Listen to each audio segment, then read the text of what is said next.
بسم الله.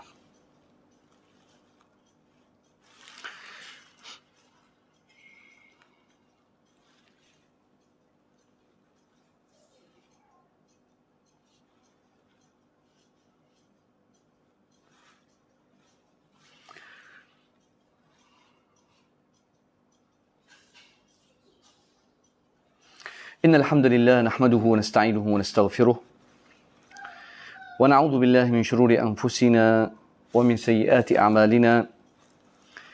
من يهده الله فلا مضل له ومن يضلل فلا هادي له.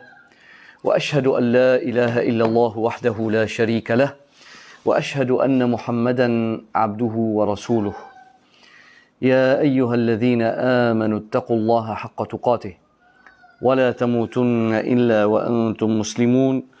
يا أيها الناس اتقوا ربكم الذي خلقكم من نفس واحدة وخلق منها زوجها وبث منهما رجالا كثيرا ونساء واتقوا الله الذي تساءلون به والأرحام إن الله كان عليكم رقيبا. أما بعد فإن أصدق الحديث كتاب الله وأحسن الهدي هدي نبينا محمد صلى الله عليه وسلم وشر الأمور محدثاتها وكل محدثة بدعة وكل بدعة ضلالة وكل ضلالة في النار. اللهم صل على محمد وعلى آله وصحبه أجمعين. Tadi saya saksikan satu diskusi yang dianjurkan oleh Kolej Islam Perlis yang dipanggil KUPSI. Kolej Islam Perlis telah menganjurkan satu diskusi di antara Al-Fadhil Ustaz Salman Ali dan juga Al-Fadhil Ustaz Ungku. Dan sebenarnya saya nak memberi sedikit ulasan mengenai diskusi yang berlaku. Poin pertama, insya-Allah, poin pertama, diskusi ini menunjukkan suasana ilmu yang sedang subur. Dan saya ucapkan tahniah, syabas sebagai seorang penonton, tahniah dan syabas kepada pihak Kolej Islam Perlis yang berjaya menganjurkan satu diskusi ilmiah. Satu diskusi yang bagi saya lah, ini pendapat saya sendiri, satu program yang sangat baik kerana telah mewujudkan suasana harmoni. Diskusi yang berjalan lancar, berjalan dengan suasana mahabbah, tidak ada sebarang unsur provokasi dan tidak ada sebarang cubaan. Kononnya orang biasa orang akan hentam, kononnya Ahlus Sunnah akan dihentam sebagai Wahabi ataupun pengganas. Tapi alhamdulillah kita nampak bagaimana Ahlus Sunnah, Kolej Perlis berjaya menganjurkan majlis yang sangat indah dan berjalan dalam keadaan yang sangat tenang. Bahkan alhamdulillah, saya bukan nak puji Perlis ke nak puji tak, tapi kita nak tengok inilah suasana ilmu. Bila ilmu ditegakkan dan bila ilmu yang berdasarkan kepada evidence dan bukti, maka insya-Allah minda masyarakat akan terbuka. Syabas, tahniah kepada Kolej Islam Perlis kerana telah membuka minda masyarakat bahawasanya dengan ilmu kita boleh maju. Dengan ilmu kita boleh keluar daripada kongkong ataupun daripada pemikiran jumud yang sentiasa, kalau kita bincang pasal ilmu Quran dan Sunnah, dan bila kita bincang pasal pegangan Ahlus Sunnah, maka orang akan tuduh sebagai Wahabi, sebagai pemecah belah, sebagai kononnya menghina ulama. Tidak. Ilmu ni, ikhwani, ilmu ni sentiasa berdasarkan kepada kebenaran. Ilmu yang sahih mesti ada evidence, mesti ada bukti yang kuat, dan tidak ada seperti Quran dan Sunnah, evidence yang paling kuat. Sebab tu Allah Subhanahu Wa Taala dah sebut dalam surah Al-Baqarah, orang Yahudi dan Nasrani, mereka mendakwa mereka adalah ahli syurga.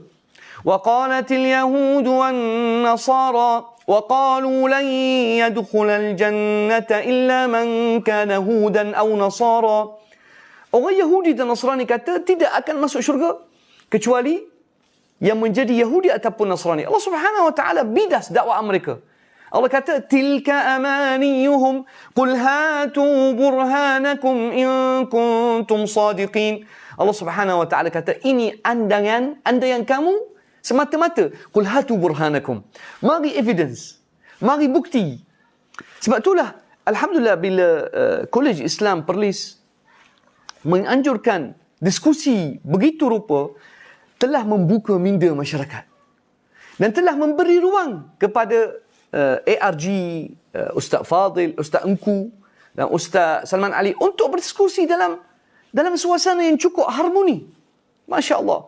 Dan alhamdulillah, inilah yang menunjukkan kelebihan Malaysia. Di negara lain tak boleh nak buat, kecuali negara yang maju. Minta maaf. Malaysia dan Perlis, alhamdulillah, walaupun Perlis, saya tak ada masalah. Perlis pernah pun jemput saya dulu.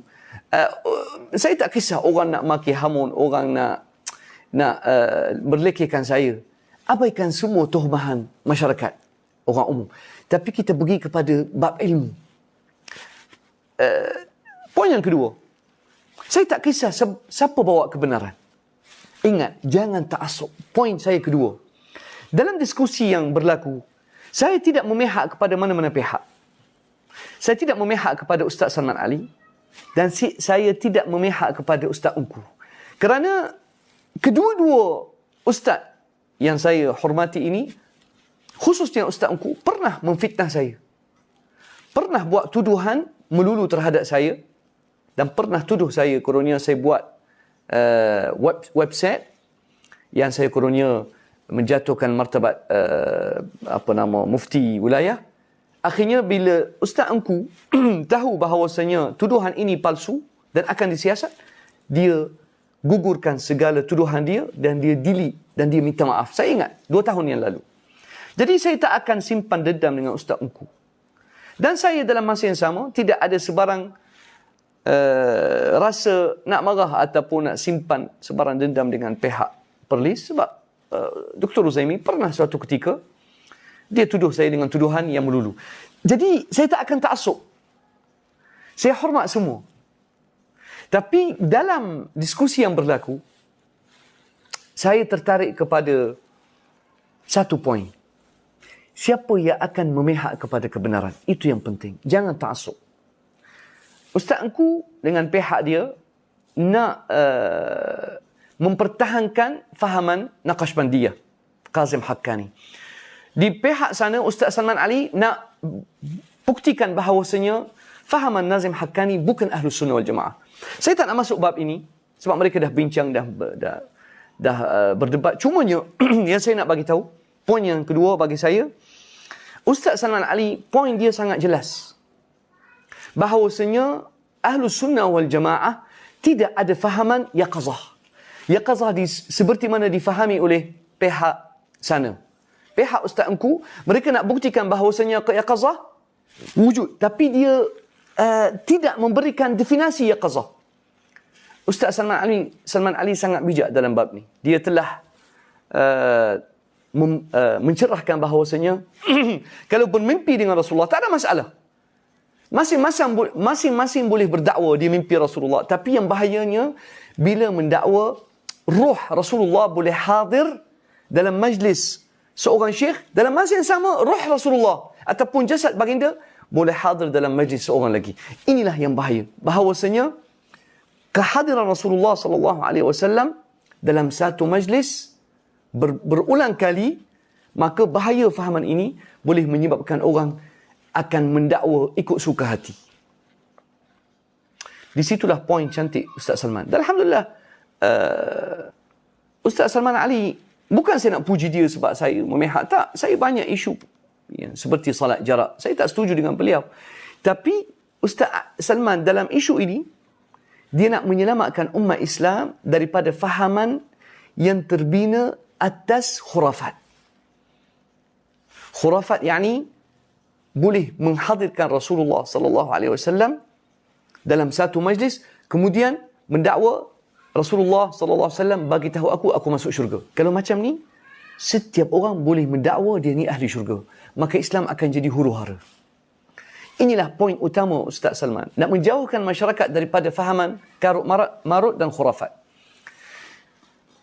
Satu poin yang saya tengok dalam satu video yang sangat dahsyat. Kita tengok video ini dan kita boleh hukum sendiri.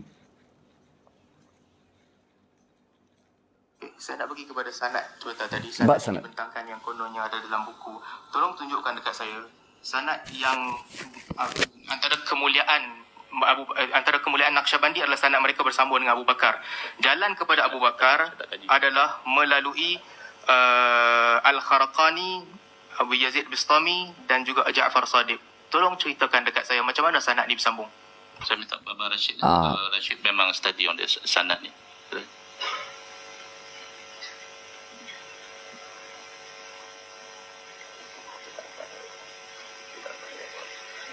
Boleh ulang soalan lagi saya? Sanad antara soalan jelas mereka bersambung kepada Abu Bakar. Sambung kepada Bakar. Dan silsilah emas Naqsyabandiyah ini yang kononnya dikatakan ditulis di dalam buku yang tebal, silsilah emas mereka adalah melalui jalan daripada Nazim Haqqani pergi kepada Sayyidina Abu Bakar As-Siddiq. Jalan yang dilalui oleh Syekh Nazim ini ada di sana Kharaqani, Abu Yazid Bistami dan juga Ja'far Sadiq. Tolong cerita dekat saya macam mana mereka bertiga bertemu. Tidak ada dakwaan tiga orang yang bertemu. Sebab itu kita kata sanad itu adalah sanad yang diringkaskan. Kalau nak sanad yang penuh, maknanya daripada satu orang ke satu orang tu ada berlaku pertemuan. Sanad itu satu-satunya jalan yang disebutkan daripada Syekh Nazim sebagai silsilah emas dia pergi kepada Abu Bakar. Dan tiga mereka ini tarikh meninggal mereka sangat jauh. Sanad itu terputus. Jadi macam mana persambungan itu berlaku?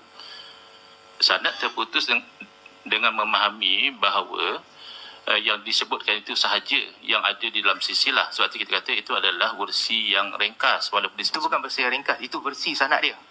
Betul, disebut sebagai Zahabiyah.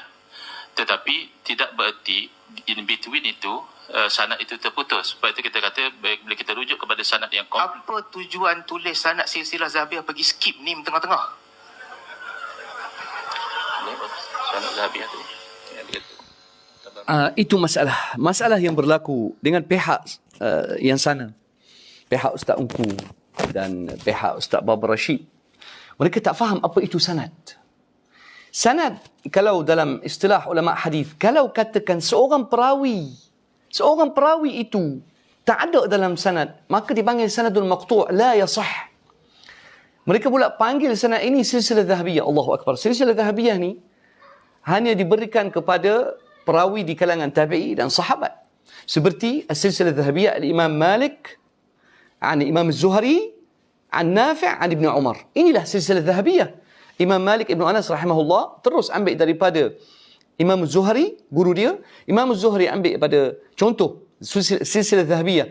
Imam Az-Zuhri ambil daripada Nafi', Nafi' ambil daripada Abdullah bin Umar, Abdullah bin Umar ambil daripada Rasulullah. Inilah silsilah yang emas.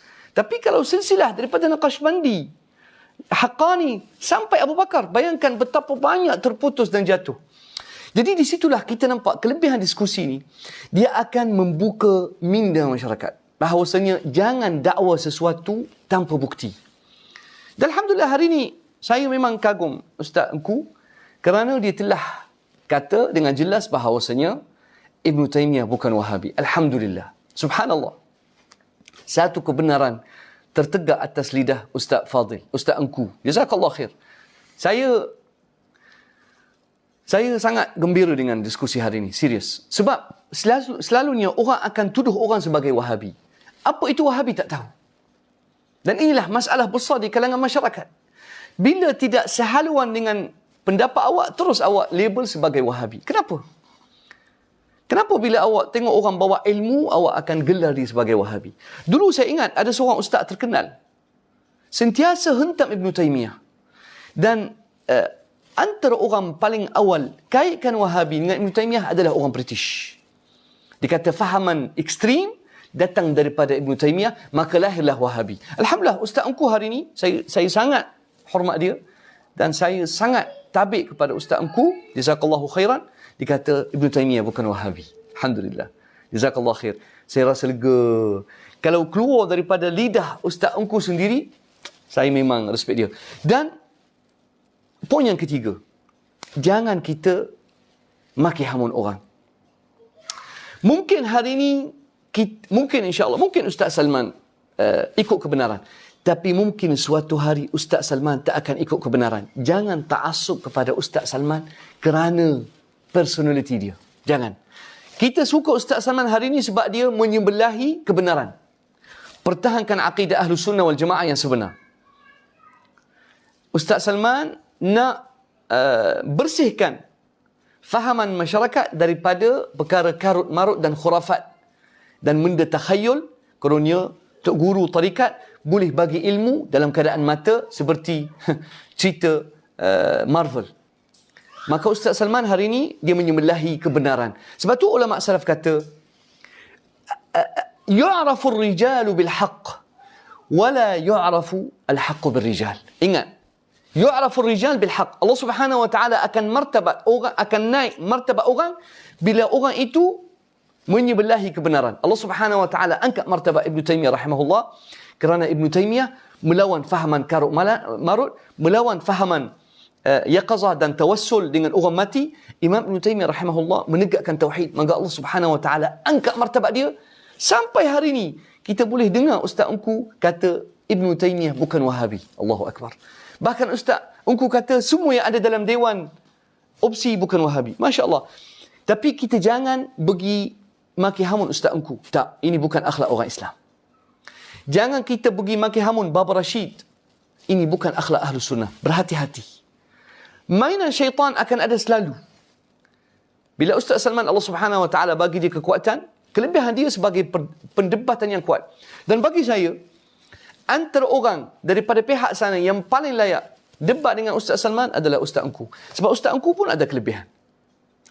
Ustaz Engku dia bijak, bukan orang sebarangan orang. Tapi Ustaz Engku dia tidak menyebelahi kebenaran. Saya tak nampak kepada Ustaz Engku di sudut peribadi ataupun nak jatuhkan dia sebab dia pernah fitnah saya. Ini antara dia dengan Allah. Antara dia dengan Allah, Allah akan soalkan dia bagaimana dia fitnah saya. Tak apa. Sebab orang lain pun boleh fitnah saya. Tak apa. Tapi nasihat saya, berhati-hati kita maki hamun orang. Jangan kerana kita, Allah Subhanahu wa taala bagi sedikit kelebihan, kita berada atas pentas kebenaran, kita maki hamun. Kita cerca sebab kita ta'assub kepada individu. Sentiasa ikut kebenaran. Sebab tu kata ulama salaf, yu'raful haqqu, yu'rafu rijalu bil haqq. Manusia akan dikenali dengan kebenaran. Tapi kebenaran tak akan menyebelahi lelaki yang melawan kebenaran. Wallahu a'lam. Jadi inilah poin yang keempat, teruskanlah diskusi seperti ini kerana dia akan membuka minda kita. Tak kisahlah apa diskusi yang berlaku, tapi Allah Subhanahu wa taala bagi kelebihan kepada Ustaz Salman. Di segi pandai, bijak, dia boleh baca apa di sebalik sebarang soalan, setiap perkara yang tersirat di belakang soalan dia boleh baca. Dan Ustaz Engku pun dia ajukan soalan yang sangat tajam sebab dia nak cari point untuk satu tujuan, untuk menafikan kononnya ini fahaman Nazim Haqqani. Mungkin kita agak keliru dengan point ataupun ucapan Ustaz Engku sebab dia banyak pusing. Baik, poin yang kelima. Boleh ke tidak kita berdebat dengan ahli bid'ah? Orang yang percaya kepada yaqazah, tawassul dengan kubur orang mati, orang yang percaya kononnya Rasulullah sallallahu alaihi wasallam dicipta daripada cahaya Allah, yakni separuh Tuhan. Boleh tak? Kalau ada dua pendapat. Pendapat kebanyakan ulama salaf seperti Al-Hasan Al-Basri rahimahullah, Muhammad Ibn Sirin, Al-Imam Abu Qulabah, Ayyub As-Sakhtiyani, para salaf tabi'i yang dulu, mereka kata la tujadilu ahlul kitab wa la tujalisuhum. Hatta Imam Abu Qulabah boleh rujuk kepada Sunan Ad-Darimi, Abu Qulabah Al-Jurmi rahimahullah qala la tujalisu ahla al-bid'ah. Kalau ahli bid'ah yang bawa fahaman selain amalan salaf, jangan berdebat dengan mereka sebab li'anni akhsha an yaghmisukum fi bid'atihim. Jangan pandang remeh kepada ahli bid'ah. Mereka ada hujah, mereka ada cara untuk mematahkan awak. Kalau awak tak pandai dalam bab, kalau awak tak pandai dalam cara mereka seperti Ustaz Salman, mungkin kamu akan dipatahkan. Sebab itulah Ayyub As-Sakhtiyani, يعني antara ulama Sayyidul Muslimin, wal Imam Abu Qulab Al-Jurmi, wa Atha ibn Hassan, wa Muhammad ibn Sirin, wal Hasan Al-Basri. Saya bawa 5 pendapat ulama salaf, wal Imam Syafi'i, 6 ulama tabi'i yang melarang kita berdebat dengan ahli bid'ah. Tapi ada ulama mutaakhir yang melihat bahawasanya kita kena berdebat dengan ahli bid'ah. Wallahu alam. Kalau pendapat saya akan elak. Selagi ahli bid'ah tak betul-betul ikut Quran dan sunnah, saya tak akan berdebat dengan dia. Wallahu alam. Tapi apa yang College Islam Perlis buat, satu diskusi yang sangat bermanfaat, boleh membuka mata kita banyak perkara. Bagi saya tak akan ta'assub kepada mana-mana individu. Saya tetap hormat saudara saya orang Islam. Ustaz Engku, saya tetap hormat dia. Ustaz Salman, saya tetap hormat dia. Semua saya hormat, insya-Allah. Baba Rashid, saya hormat. Saya tak akan hina orang Islam. Sebab dia tetap saudara aku. Mungkin suatu hari, Ustaz Engku akan menyebelahi kebenaran. Dan saya tak akan putus asa. Mungkin suatu hari Allah Subhanahu Wa Taala akan campak benih kebaikan. Dan mungkin suatu hari Ustaz Engku akan berpaling dan akan jadi orang singa sunnah untuk pertahankan Quran dan hadis yang sahih. InsyaAllah. Mana kita tahu? Jangan hukum orang. Sebab mungkin suatu hari kita yang kononnya dokong sunnah, kita akan berpaling tadah. Kita akan mempertahankan bid'ah. Dan orang yang kita tuduh dia ahli bid'ah, mungkin dia akan jadi orang yang singa dan akan pertahankan sunnah suatu hari. Jangan hukum orang. Wallahu musta'an. Walhamdulillah rabbil alamin. Wassalamualaikum warahmatullahi